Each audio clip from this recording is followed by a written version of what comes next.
नमो नमः। शेमुषी प्रथमः भागः कक्षा नवमी।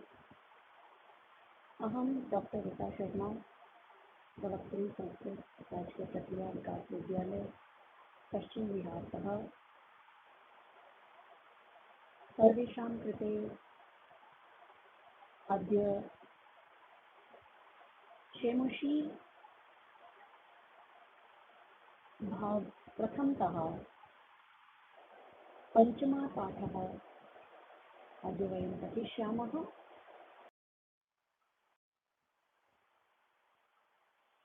भवतां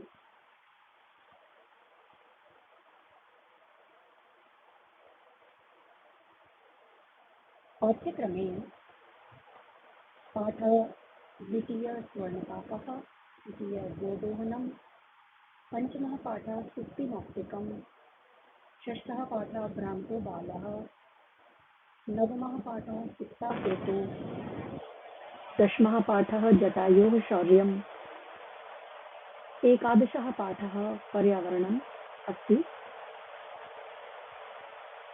अद्य वयं पञ्चमः पाठः सुप्तिमौक्तिकम् इत्यस्य अध्ययनं करिष्यामः। सुप्तिमौक्तिकं, सुप्ति अर्थात सुक्ति, शोभना उक्ति, मौक्तिकम अर्थात मोती। इस पाठ का शीर्षक हुआ सुक्ति रूपी मोती। इस पाठ में मानिए जैसे सुंदर मोतियों की माला होती है, इसी प्रकार सुंदर सुक्तियों की माला पिरोई गई है। इसमें हम सबसे पहले पद्य को देखते हैं।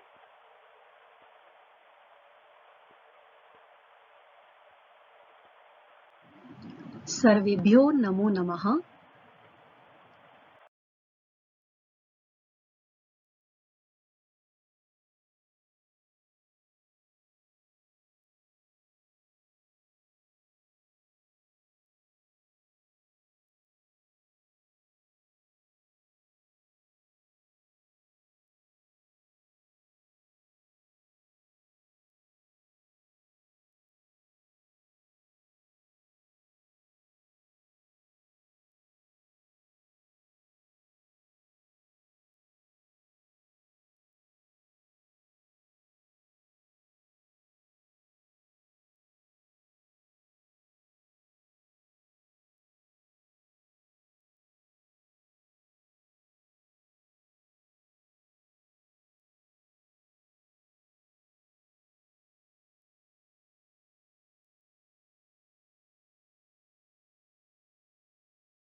सबसे पहले हम पद्य का गायन करेंगे।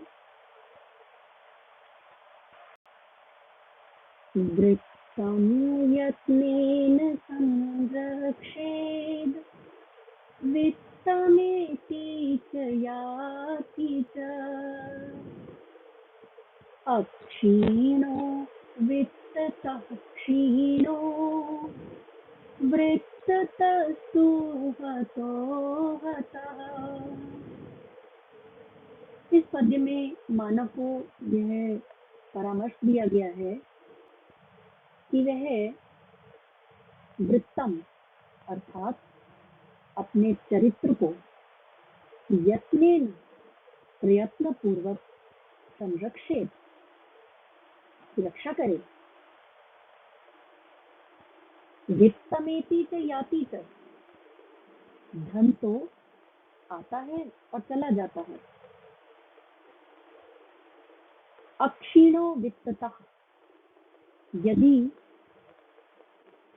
व्यक्ति वित्ततः क्षीणः, अगर धन से हीन हो गया है, मान लीजिए उसका धन किसी प्रकार चला गया है, किसी कारण से वह निर्धन हो गया है, तब भी वह अक्षीण ही रहेगा, यानी वह उसका कुछ नहीं गया, क्षीण नहीं हुआ। लेकिन यदि यदि वह वृत्ततस्तु क्षीणः, अगर उसका चरित्र चला गया, तो मान लो चरित्र के हनन हो जाने पर, चरित्र के भ्रष्ट हो जाने पर, तो वह हतः, उसके चरित्र का हनन हो जाने पर तो वह मृत्यु को ही प्राप्त हो गया। इस प्रकार कहा गया है कि मनुष्य जो है वो अपने चरित्र का अच्छी प्रकार से संरक्षण करे। वृत्तं यत्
इसमें यह संधि विच्छेद देखें, वृत्तम यत्नेन संरक्षेत वित्तम एति, अक्षीणः वित्ततः क्षीणो वृत्ततः तु ततो हतः। ये इसके शब्दों का संधि विच्छेद है। अगला पद्य है, श्रूयतां धर्म सर्वस्वं श्रुत्वा चैव वधार्यताम्, आत्मनः प्रतिकूलानि परेषां न समाचरेत्। यह पद्य विदुर नीति से लिया गया है। इसने कहा है कि मनुष्य जो है वह धर्म सर्वस्वम श्रूयताम, धर्म का सर्वस्व सुने, धर्म का अच्छी तरह से उसे श्रवण करना चाहिए, और श्रुत्वा चैव अवधार्यताम, और सुनकर उसे आत्मसात कर ले, उसे धारण कर ले, अच्छी तरह से समझ ले उसे। आत्मनः प्रतिकूलानि, और जो भी कुछ आचरण आत्मनः प्रतिकूलानि उसके अपने प्रतिकूल है, जो उसको स्वयं को अच्छा नहीं लग रहा, परेशान न समाचरे, उसका आचरण वह दूसरों के साथ कदापि न करे। यानी धर्म का सार यही है कि जो चीज़ें, जो बातें, जो व्यवहार हमें स्वयं को अच्छा नहीं लगता, उस व्यवहार को, उन बातों को हम दूसरे को भी कभी ना कहें, उनके साथ भी कोई ऐसा आचरण ना करें जो हमें स्वयं को अच्छा नहीं लगता। इस प्रकार इसमें मनुष्य के आचरण को संयत करने के लिए कहा है, दूसरों के साथ भी वह अच्छा व्यवहार करें। श्रूय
इसके जो शब्द हैं, अभी हम एक बार इन शब्दों को देख लेते हैं, बाद में इनकी अच्छी तरह से और व्याकरणात्मक टिप्पणियाँ इस पर हम पढ़ेंगे। श्रूयताम धर्म सर्वस्वम श्रुत्वा चैव च एव अवधार्यताम च समाचरेत्, ये शब्द हैं। अगला पद्य है, प्रियवाक्यप्रदानेन सर्वे तुष्यन्ति जन्तवः, तस्मात् तदेव वक्तव्यं वचने कादरे धृता। इस पद्य में कहा गया है, प्रिय वाक्य प्रदानेन, मीठे वचन बोलने से, मीठे वचनों के द्वारा सर्वे जंतवः तुष्यन्ति, सारे जंतु, सारे जीव जंतु प्रसन्न होते हैं। तस्मात्, इसलिए तदेव वक्तव्यम, वे ही बोले जाने चाहिए, यानी प्रिय वाक्य ही बोलने चाहिए। वचने का दरिद्रता, मीठा बोलने में कैसी दरिद्रता। मनुष्य को यही कहा गया है कि हमेशा अच्छे और मीठे वचन बोले। जैसे हिंदी भाषा में भी हम एक दोहा पढ़ते हैं, ऐसी वाणी बोलिए मन का पाप होए, और उनको शीतल करे आप हो शीतल होए। वही भाव इस पद्य में कहा गया है। प्रस्तुत पद्य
इसके भी शब्दों को देखते हैं।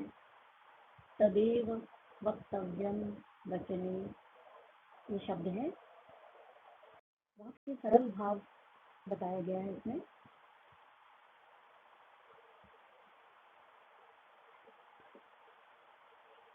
अगला पद्य देखते हैं। इस पद्य में कहा गया है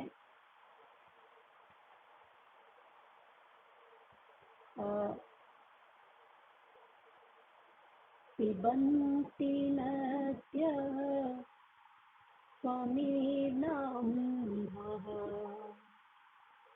पिबन्ति नद्यः स्वमेनाम्भः,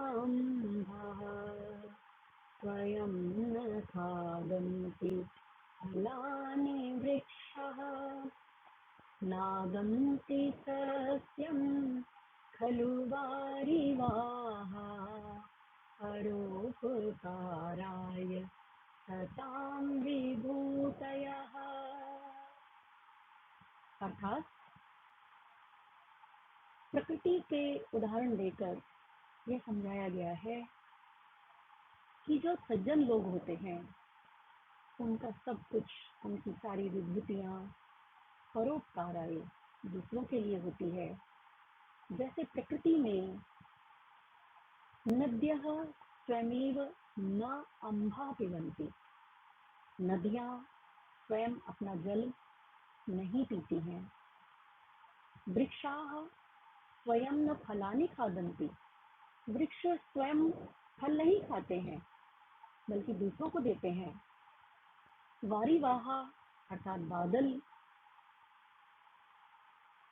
सस्यम न अदन्ति, बादलों के कारण बरसने से जो अनाज पैदा होता है बादल उसका सेवन स्वयं नहीं करते हैं।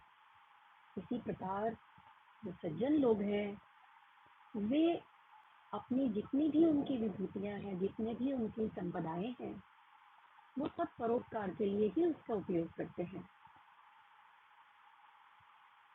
उनका सब कुछ दूसरों के भलाई के लिए ही होता है।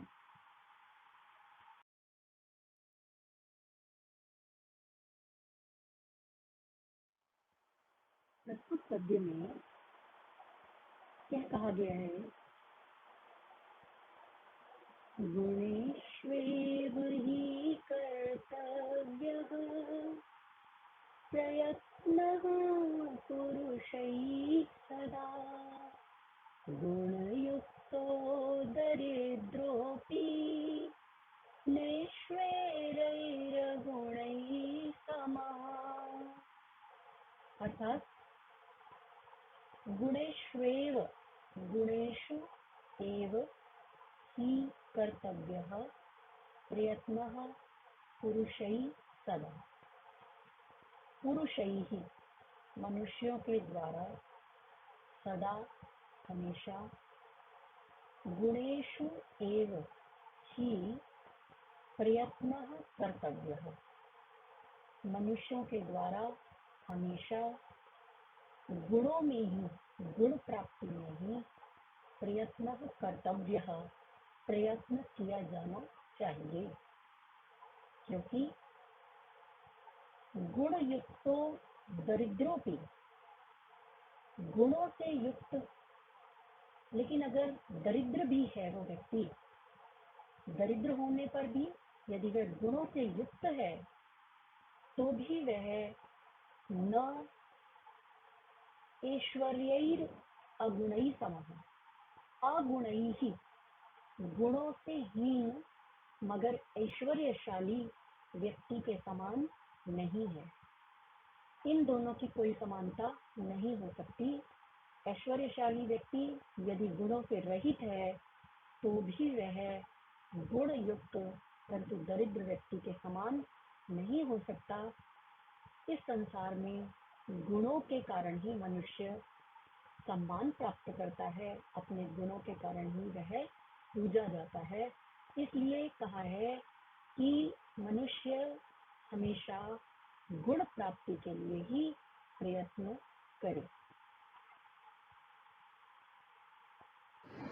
गुण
इसमें शब्द देखते हैं।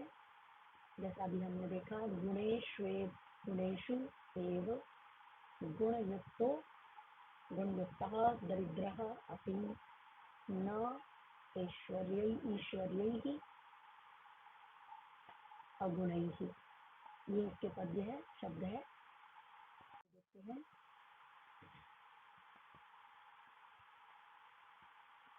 आरंभ गुर्गे शैणी क्रमेण लघ्वी पुरा वृद्धिमती च पश्चात् दिनस्य पूर्वार्ध परार्ध भिन्ना छायेव मैत्री खलु सज्जनानाम्। खल और सज्जन, इन दोनों की मैत्री कैसी होती है, ये इस पद्य में बताया है कि मनुष्य पहचान कर ले कि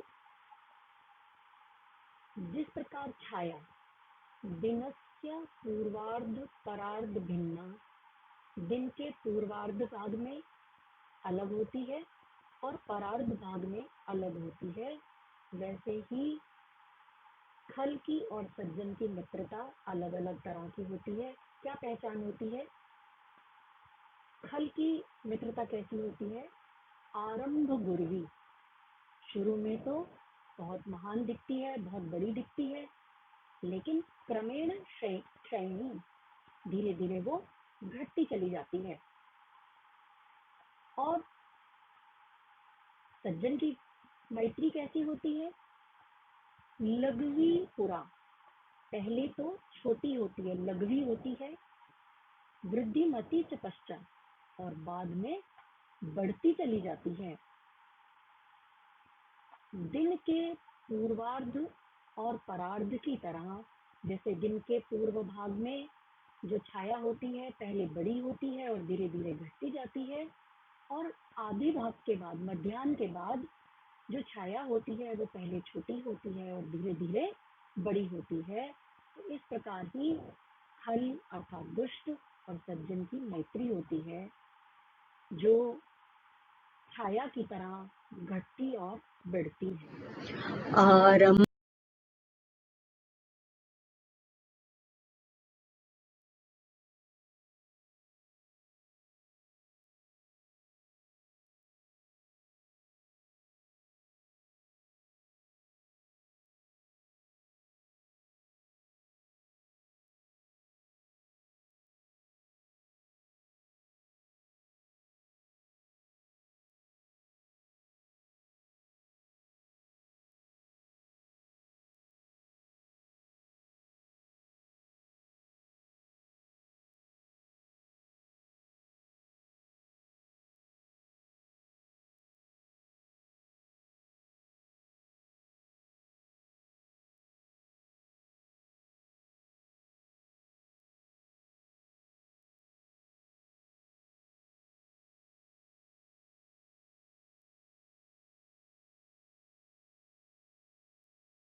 यत्रापि कुत्रापि गता भवेयुः हंसामहि मण्डलमण्डनाय हानिस्तु तेषां हि सरोवराणां येषां मरालैः सह विप्रयोगः। यहाँ बताया गया है कि हंसाः, हंस तो मही मंडल मंडलाय, संपूर्ण पृथ्वी मंडल की शोभा बढ़ाने के लिए यत्रापि कुत्रापि गता भवेयुः, कहीं भी आ जा सकते हैं, कहीं भी चले जाते हैं। हंस तो उड़कर इस पृथ्वी पर कहीं भी शोभा बढ़ाने के लिए चले जाते हैं, लेकिन हानिस्तु तेषां ही सरोवराणाम, हानि तो उन सरोवरों की होती है, येषां मरालई सह विप्रयोगा, जिनका उन हंसों के साथ वियोग हो जाता है, जिनको वियोग सहना पड़ता है। इसका हम भाव इस प्रकार ले सकते हैं कि हंस जो है वो उन व्यक्तियों की तरह है जो कहीं भी जाकर अपनी किसी भी पद की शोभा बढ़ा सकते हैं, लेकिन जिनको उनकी बहुत ज़रूरत होती है, जिनसे उनका विशेष स्नेह होता है, उनके चले जाने पर उन लोगों को बहुत विक्षोभ सहना पड़ता है, हानि उठानी पड़ती है। तो समृद्ध लोग, सक्षम लोग कहीं भी आ जा सकते हैं, परंतु जिनके साथ उनका प्रेम भाव होता है, जिनका संबंध होता है, उन्हें उनका वियोग बहुत दुख देता है।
ये पद्य में देखते हैं, ये पद्य बहुत सुंदर है और 8वीं कक्षा का जो प्रथम पाठ है सुभाषितानी, उसका ये पहला पद्य है। आप लोग इसको पहले भी पढ़कर आ चुके हैं। बहुत सुंदर श्लोक है। गुणा गुणज्ञेषु गुणा भवन्ति, ते निर्गुणं प्राप्य भवन्ति दोषाः। आस्वाद्य तो यः प्रभवन्ति नद्यः समुद्रमासाद्य भवन्त्यपेयाः। अर्थात गुणाः, गुण, गुणज्ञेषु, गुण को जानने वालों में जब तक रहते हैं, गुणा भवन्ति, तब तक वे गुण ही होते हैं। जो गुणों के पारखी लोग हैं, गुण जब तक उनमें रहते हैं तब तक ही वे गुण होते हैं। ते अर्थात ये गुण जो है निर्गुणम प्राप्य, जो निर्गुण व्यक्ति होते हैं, जो गुणों के पारखी नहीं होते, उनको प्राप्त करके वो दोष बन जाते हैं। दोषाः भवन्ति, ये दोष बन जाते हैं।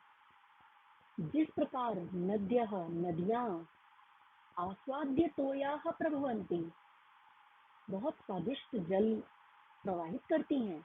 अर्थात जब तक मीठा जल नदियों के पास रहता है तब तक वो पीने योग्य रहता है, परंतु समुद्रम आसाद्य भवन्त्यपेयाः, वे जो जल हैं वो समुद्रम आसाद्य, समुद्र को प्राप्त करके अपेय बन जाते हैं।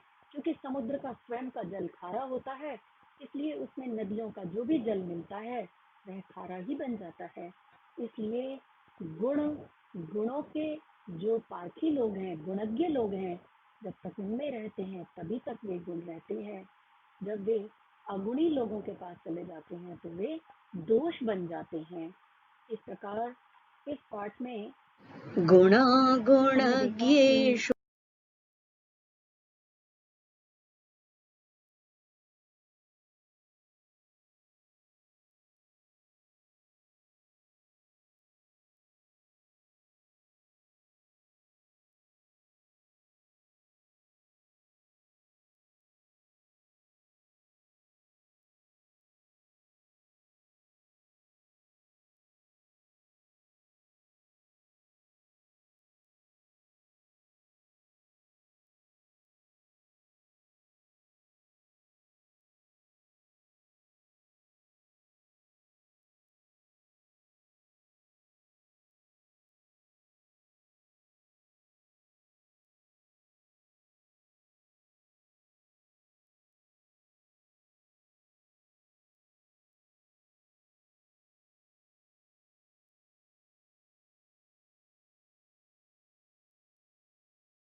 जैसे इसके शब्द देखिए, निर्गुणम प्राप्य समुद्रम आसाद्य भवन्ति अपेया, ये इसका संधि विच्छेद है।